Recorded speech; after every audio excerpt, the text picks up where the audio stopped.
ओम शांति। आज 3 नवंबर 2021 है और हम सभी इस आत्मा की पढ़ाई को शिव बाबा से पढ़ रहे हैं। वो बाप आते ही हैं बेहद की अमावस में। अब परमपिता परमात्मा और धर्मराज दोनों हाजिर हैं। बाप आते हैं अब हमें पढ़ाने और हम पढ़ाई से बाप समान बनते हैं। अब हमारा काम है पढ़ना, ताकि पढ़ाने बाप आते हैं। अपने कल्याण के लिए, अपने पुरुषार्थ पर हम बच्चों को बहुत बहुत ध्यान देना है।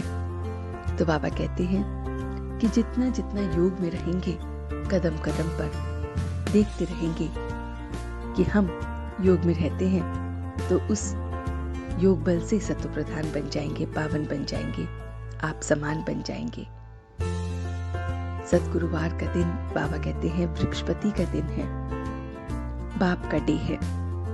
और अमावस के दिन अंधियारी रात जब पूरी होती है तो दिन शुरू होता है, चंद्रमा उदय होता है और फिर चंद्र उदय शुरू होता है।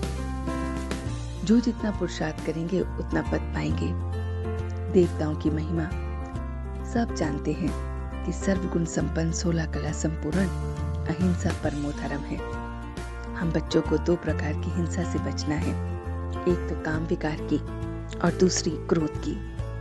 मनसा वाचा कर्मणा से किसी को भी दुख नहीं देना है।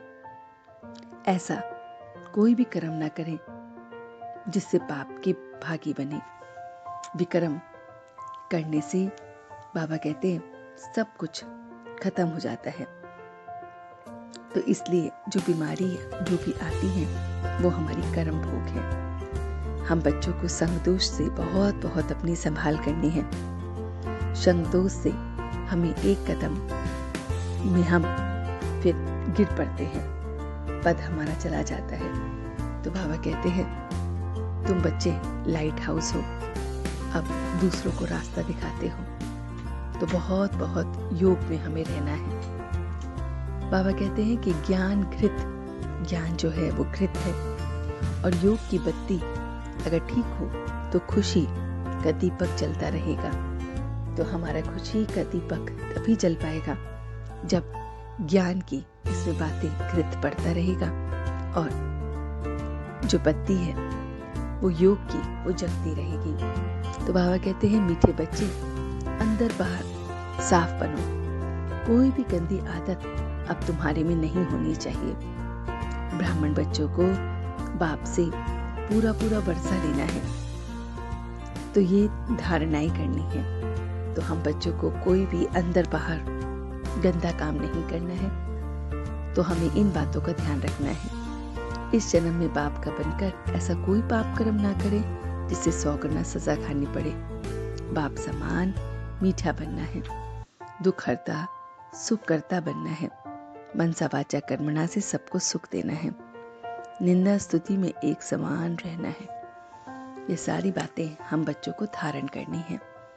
बाबा कहते हैं कि स्वयं के संकल्पों की उलझन अथवा सजाओं से भी परे रहने वाले ही पास विद ऑनर्स भव का वरदान लेते हैं। तो पास विद ऑनर्स भव में बाबा कहते हैं कि मन में भी संकल्पों से या सजा न खानी पड़े।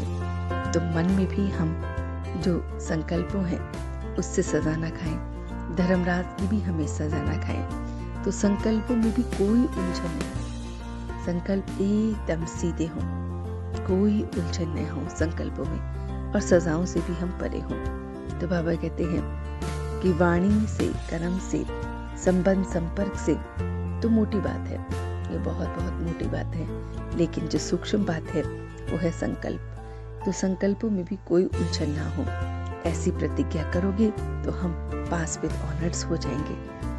तो ये सारी मीठी मीठी बातें बाबा ने हमसे कही।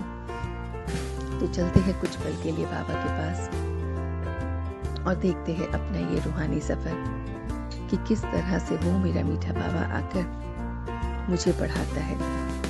मैं इस पढ़ाई को पढ़ रहा हूँ। आत्मा खुशी का दीपक बन चुकी हैं।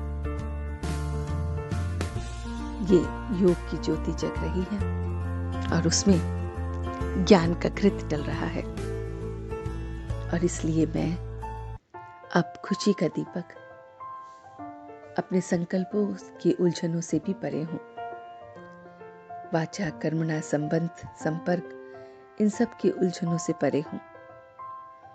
मैं खुशी का दीपक खुशी खुशी अपने जीवन को देख रहा हूं। मैं खुशी का दीपक अपने अंदर बाहर की सफाई कर रहा हूं। कुछ भी बुरा कर्म नहीं कर रहा हूं। मैं सबको सुख देने वाला बन रहा हूं। मनसा वाचा कर्मणा से सुख ही बना रहा हूं। निंदा स्तुति में एक समान बन रहा हूं। अब मैं सच्चे दिल से इसका शुक्रिया अदा कर रहा हूं। हम सब रूहानी बच्चे मिलकर अपने रूहानी बाप दादा को याद प्यार और गुड मॉर्निंग करते हैं। गुड मॉर्निंग जी, गुड मॉर्निंग, गुड मॉर्निंग। शुक्रिया बाबा, शुक्रिया। वाह बाबा, वाह वाह बच्चे, वाह वाह मैं आत्मा, वाह वाह ड्रामा, वाह। ओम शांति, ओम शांति, ओम शांति।